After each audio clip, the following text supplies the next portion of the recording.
Welcome to my channel, and I'm back with you once again with another video of Microsoft Flight Simulator 24.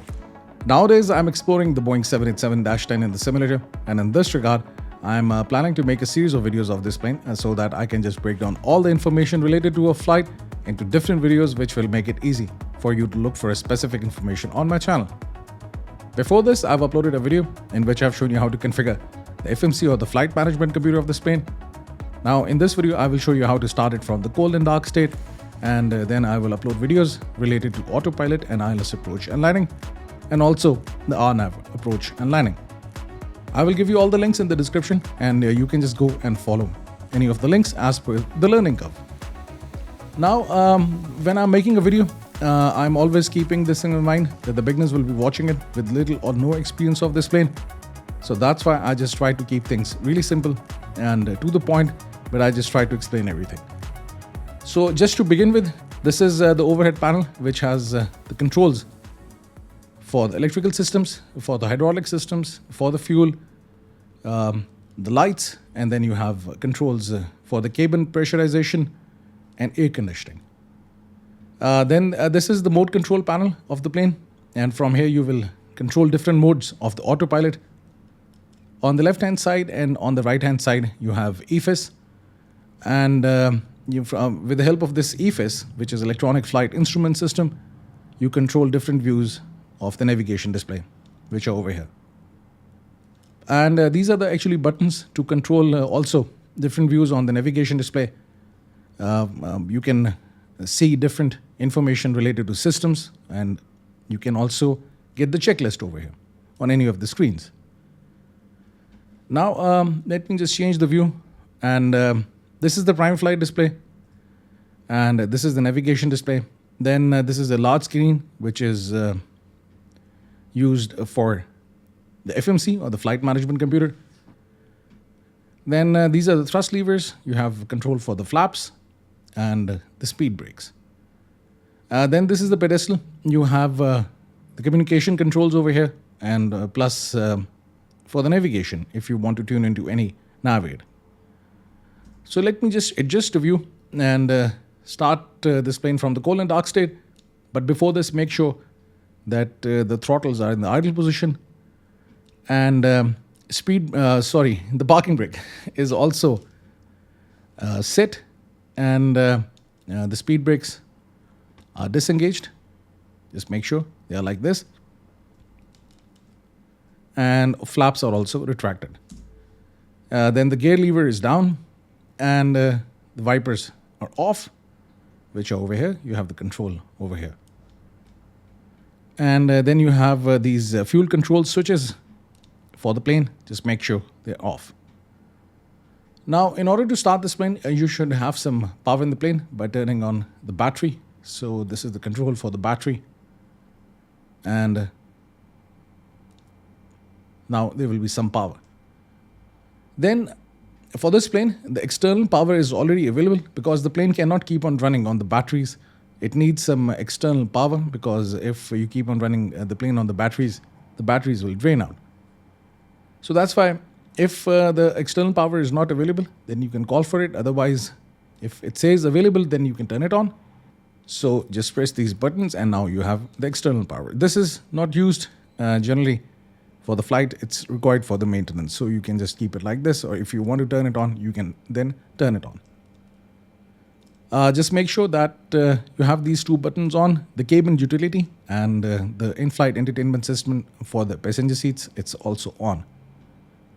That's it. Now you have power in the plane. All the displays are up and running. Press this button to get rid of this caution.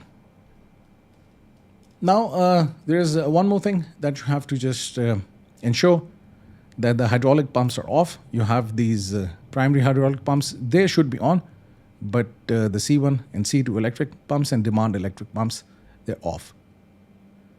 And that's it. Anything else? No. So before I begin, I will configure the FMC. So press Shift 3 and you will go to this view. This is the ident page, which will show the model of the plane. And let me just change the frequency of the radio 126. That's it. So now, as this radio communication is off, let's proceed. So go to index over here, and over here in the settings, first of all, you have this iris align time. You have the settings for it. Iris is an inertial reference system. It's used to get the GPS coordinates for the plane. So if you set it to real, it will take like 6 to 7 minutes. Accelerated, it will take 2 to 3 minutes, or instant, it will done instantly. So you can just change these settings. And with this, press Shift 7, go to the overhead panel. And over here you have two knobs for the iris. Just set them to on. And now the iris alignment will be complete. And it's done instantly. So that's why you don't have to worry about anything. Now for the weight and balance, you can set the passengers, 344. And then you can set the cargo. Let's say if I want to set it to 15,000, I can set it. Or 15 tons, and then you can even set it by setting the payload 80% or 90%. Then you have the zero fuel weight of the plane. This is the weight without the passengers, without the fuel, but includes the passengers and the cargo. And then you have the fuel.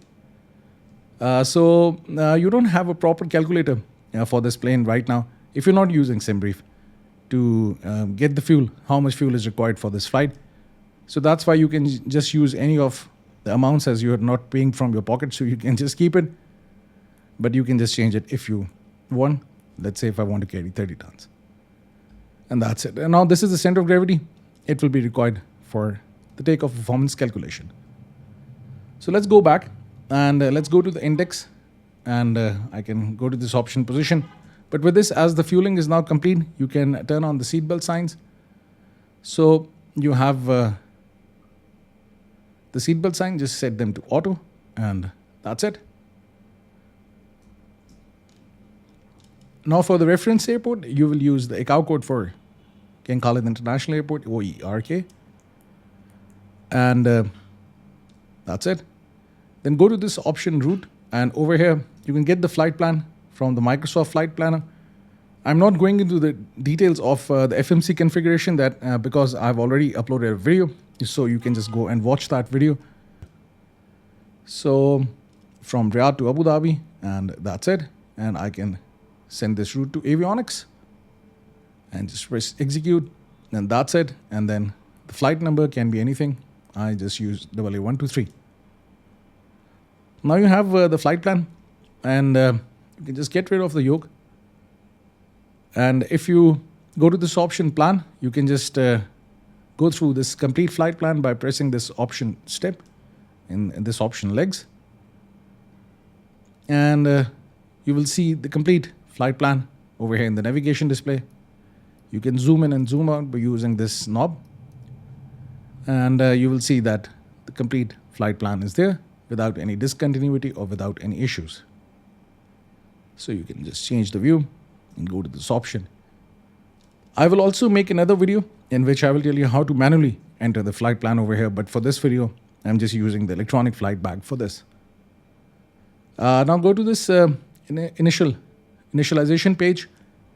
And for here, you need the zero fuel weight. So click this button. You will get the zero fuel weight, 178 tons.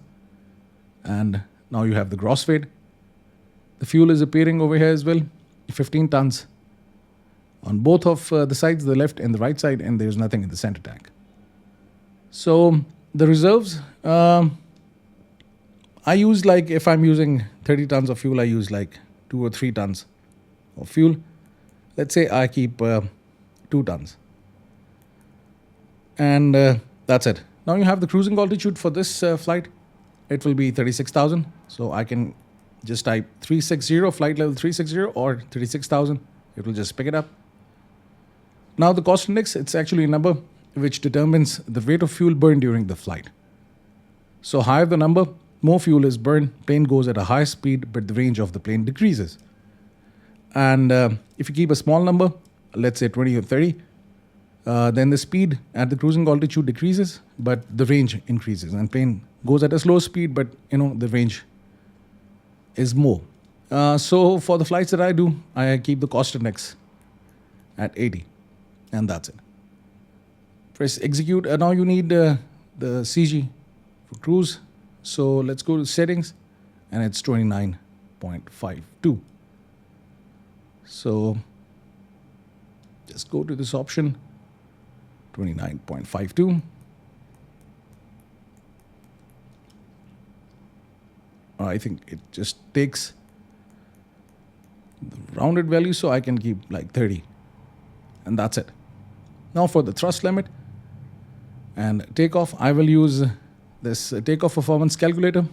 Just go over here to this tab, go to performance, and copy FMC data. Airport OERK runway, you can select it. It's already there. It's same. If I go to departure and arrival, yeah, 15, right? That's right. That's it. So no intersection, condition is dry. Let's get the wind and the outside temperature. So go to this option, and in the weather, you will get the wind, 70 degrees, 2 knots. So 70 degrees /2. And the outside temperature is 16. By the way, today it was raining. It rather a beautiful weather. Now it has stopped, but since morning it was raining. So, it's a good surprise. And 1021. Let me just check, because, over here I have seen that, it's not correct. So if I want to set the altimeter, what will be the barometric pressure? Change the units to HPA and press comma. So it's 1019 instead of 1021. It happens. This discontinuity kind of a thing is happening when I am adjusting the temperature, because nowadays it's winter and it's like kind of very smoggy and foggy in different areas. So that's why I just set the weather to clear. That's why I get this error. Otherwise, if you're using real weather, then I don't think so this issue will be there. So the QNH will be 1019. That's it. And the CG was 30. Just set it over here. And then thrust rating, used optimum thrust for the takeoff and optimum flaps for the takeoff. Anti-ice is off, and that's it. Now press calculate. Now on the screens you will see this ATM written with a big font. It means assumed temperature method. So for the takeoff performance calculator actually assumes that the outside temperature is really hot. So that's why the flight management system actually reduces the thrust for the takeoff. As you can see, only 57% of thrust is required for the takeoff, not like 100%. And the outside temperature is like 16 degrees, but it's 47 in the assumed temperature method. So it's used actually to put less stress on the engine. Now you have to do one thing. Just send this output to FMC, and let's go back. That's it. Now you can accept it. Just set the CG, and there you are. That's it. Now the FMC pre-flight is complete. Now press Shift 3, go back to this view, and now you have the option of the checklist. You can see the checklist over here on the screen. Now over here you will see these two buttons, left and right. I think too much traffic outside. I live in an apartment. It's just like on the main road. And kindly excuse me for that. It's not my fault. So you have this option MFD, which shows left and right.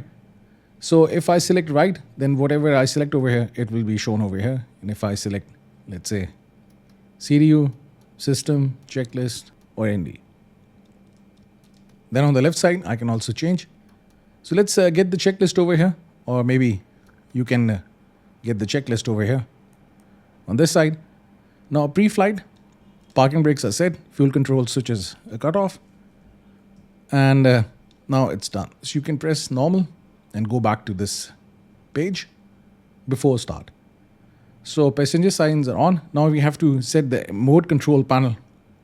So for the mode control panel, make sure that the flight director is on. You will see this crossover here, which actually helps the plane to follow the flight path. Turn on the auto throttle. Now for the speed, over here you have this speed V2, which is the speed at which the plane can fly without one engine. So right after the takeoff, you want to get to this speed. So set it over here, 165 knots. I was talking to one of the pilots. They told me that as per their company procedure, they add 10 to it. So instead of 165, to be on the safe side, they used to keep it at 175. Now this is now the heading. You have to set the heading for the runway. So let's get it from this SID, Standard Instrument Departure.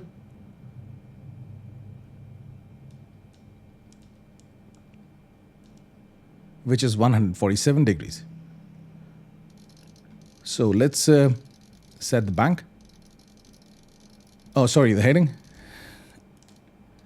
I said bank because, there's this control for the bank. If you look at the screens, you have two knobs over here, the smaller one and the larger one. So if you move the larger one, you can set the bank angle for the turn. So right now it's set to auto. That's it. And the cruising altitude, I kept it at, like, if I'm not wrong, it was 36,000. Yeah, 36,000 feet.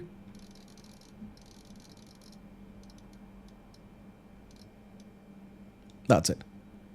So now the mode control panel is set, takeoff speeds are there, CDU pre-flight complete. Now the trim, I cannot adjust the trim because right now the hydraulic systems are not running, so you cannot adjust the trim for the takeoff. So let me just change the view, and now let's start this plane. Now make sure that the primary flight computer is set to auto, covered, and the APU generators, they're on, and that's it. Again, you have flight deck door power, just turn it on, emergency lights, arm them, and close it. Then turn it on, and window heats, you can turn it on. Now these are the hydraulic pumps for C1, C2, just central 1, central 2. Set them to auto, and demand pumps also, set them to auto.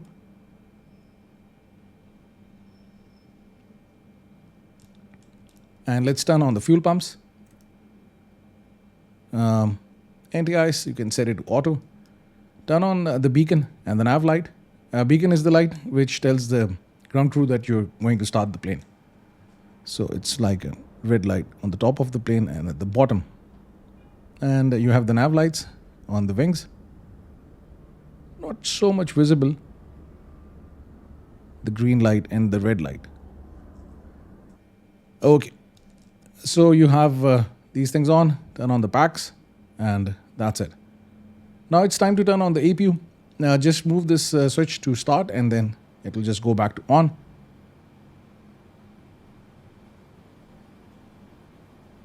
Now you will see that the APU is running, and once the numbers will stabilize, then the APU will be available.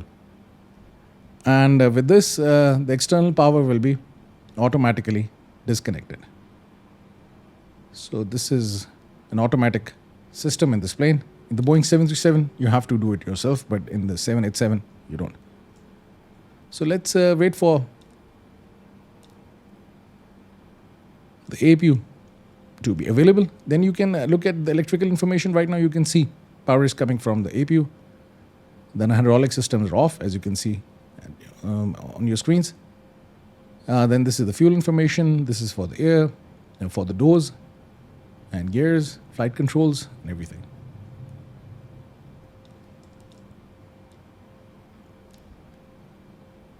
So now you can see that APU is available, 100% RPM, exhaust gas temperature is 269 degrees centigrade. And now you can see that the external power is now disconnected. That's it. So everything is looking good so far. I think I haven't left anything, just making sure. Now I can call for the pushback. Just go to this option and then ground services, tune it to ground, and request pushback and release the parking brake. Ground Boeing Hotel Zulu, Juliet Yankee Delta requesting pushback. Now the pushback is started. It automatically turns right. Straight. Can I do this? Ground Boeing Hotel Zulu, Juliet Yankee Delta requesting pushback tug to push the aircraft straight. Boeing Hotel Zulu, Juliet Yankee Delta, your request has been transmitted to the operator. And now I can steer to the left because, you know, the runway is on the other side. Ground Boeing Hotel Zulu, Juliet Yankee Delta requesting pushback tug to steer the aircraft to the left. As you can see, that you can also get this airport map by zooming in. So this is a very good feature in this plane. That's it. Now you can turn on the engines. So you see the switch over here for the engine. So let's start the engine. You can just start both of the engines at the same time for this plane. And now this is the fuel control switch for the left engine and for the right engine. Now, as the engines will be available, the hydraulic systems will also work. And then you can adjust the trim, and then you can carry out the flight control test. Now the pushback is complete, and I can adjust the trim. So you can see the trim should be 3.5 nose down. So you can press this button to change the trim for the takeoff, whether to pitch up or down during the takeoff. And plus I also have control on my controller. So I will set it to 3.5. And that's it. Now TCAS is off. So if you go here, you can see, I think it's control 6, 7, 8, 9, 4. Yeah, this is a good view. So you can keep it at TARA, and that's it. So now the trim is set, taxi and takeoff briefing done, normal. And before taxi, now NTIs should be on. So, but over here you can just set it to auto. No need for it because you're not flying in the icing conditions. You just keep it at auto. And now you have to do this thing, recall. So you see this button over here, recall. And you just press it, make sure that there are no errors over here. So if there are any, they will appear. Just make sure that they disappear. And now this is the auto brake for the takeoff. In case you want to reject the takeoff, then these brakes will come into action. So set these brakes to RTO. And now let's do the flight control test. So just bring up the system. So let's say if I press right over here, now I can bring up the system on this screen. Oh, actually the ICAS is here, so I cannot do it over here. I can move it to this screen by pressing this button. Now the ICAS is over here, and I have the complete navigation display. Now I can bring up the system, and for the flight control, I can check. So you can see the elevators are working.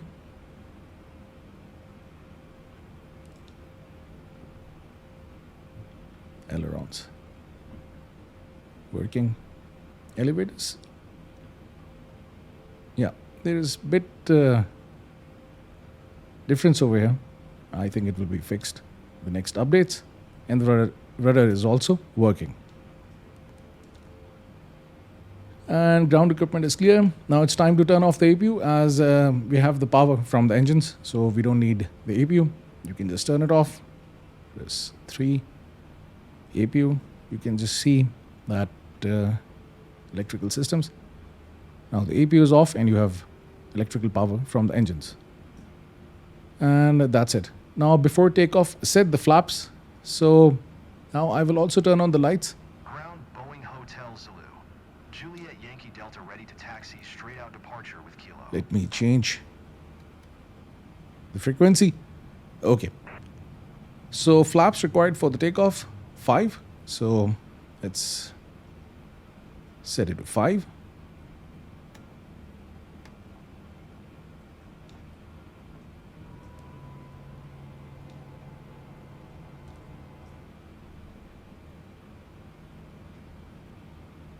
So flaps set. That's it. And after takeoff, not required. Just press this button CDU, control and display unit, and that will disappear. And just disengage the speed brakes, and that's it. Now you can turn on the lights. You need the logo, and you need the lights for the wing, and then runway turn off lights. No need for the landing lights. And strobe, you will turn it on once the plane is on the runway. Now everything is looking good. I think I haven't skipped any of the procedure. And everything is now good, and we will not have any issues. Get the heads-up display, and this is the brightness for the heads-up display. You can change it. In the night, it works good. So now, if you want to adjust the view of the heads-up display, as you can see, it's not appearing well. It's not there. Let me just change the time and make it more visible. As you can see. So what you can do is this. You can press Shift W and S to move forward and backward the cockpit, and then A and D to move left and right to get the best view of this is the heads-up display. And then you can press Q and E to move up and down, Q for down and E for up.